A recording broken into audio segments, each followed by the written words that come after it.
Well, hello everyone, and welcome back to El Jefe N Scale.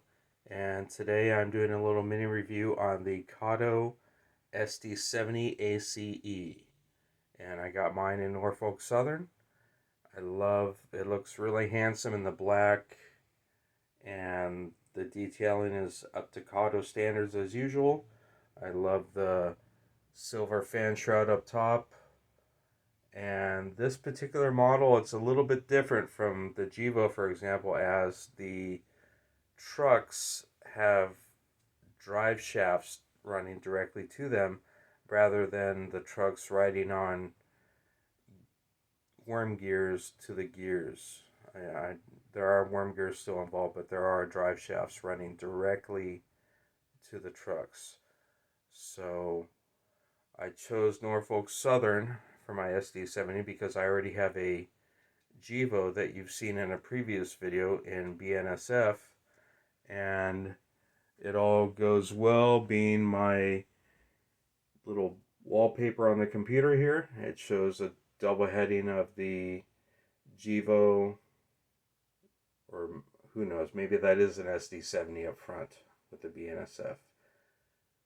But there is a Norfolk Southern double heading in the rear, and so I chose Norfolk Southern to double head with my BNSF, but it doesn't really work out well because there is a substantial speed difference between the two. It does work kind of, but at the slower speeds I like to run, there's a little bit of a bucking surge in the SD-70 that can be worked out with a throttle variation, but still the speeds are not matched between the two, and I suspect that's because of the truck drive shaft issue on my SD-70 here.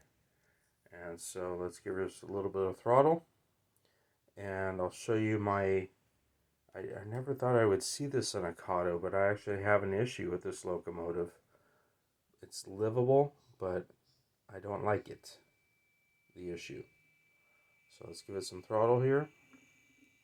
Let me back up through that turnout. Let me switch this turnout to go straight.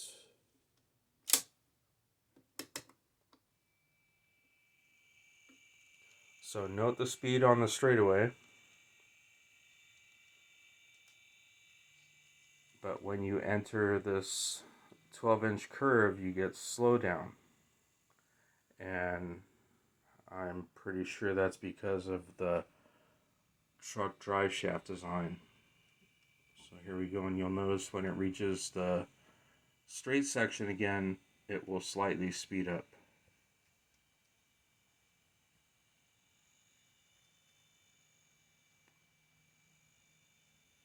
You see that? It smoothed out a little bit. Let's go a little bit faster, see if we can catch that a little bit more.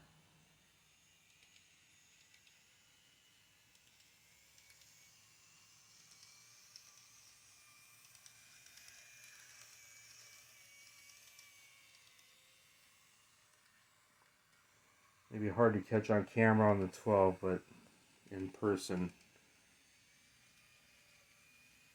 the difference is perceivable. And then if we switch this turnout and we go to 11-inch, the issue becomes more apparent.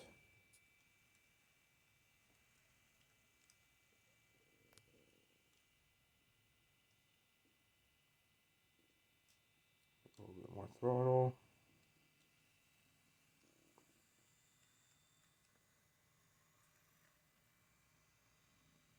And also, every once in a while, like maybe 1 out of 20 runs or so, it derails when the turnout is switches so on turnouts. So that's 9-inch. It's a little extreme for a 6-axle, but you can definitely see the slowdown here on the 9-inch. Here, let's back up. Let's go to the inner 11-inch.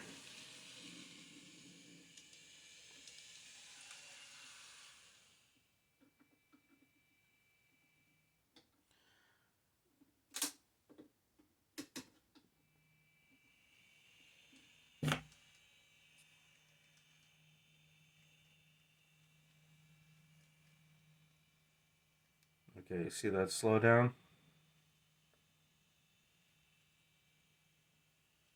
So none of my other locomotives really do that.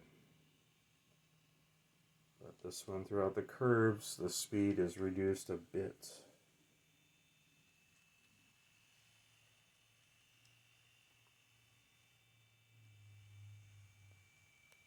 So, anyways, guys, let's back her up.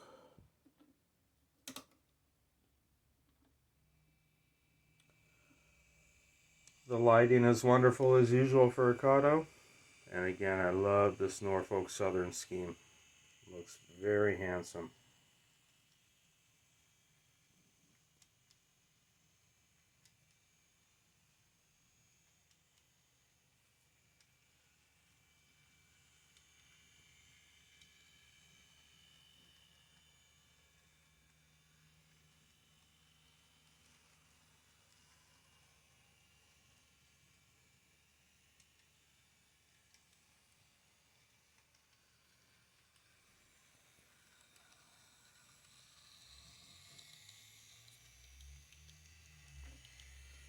Also, one last thing here.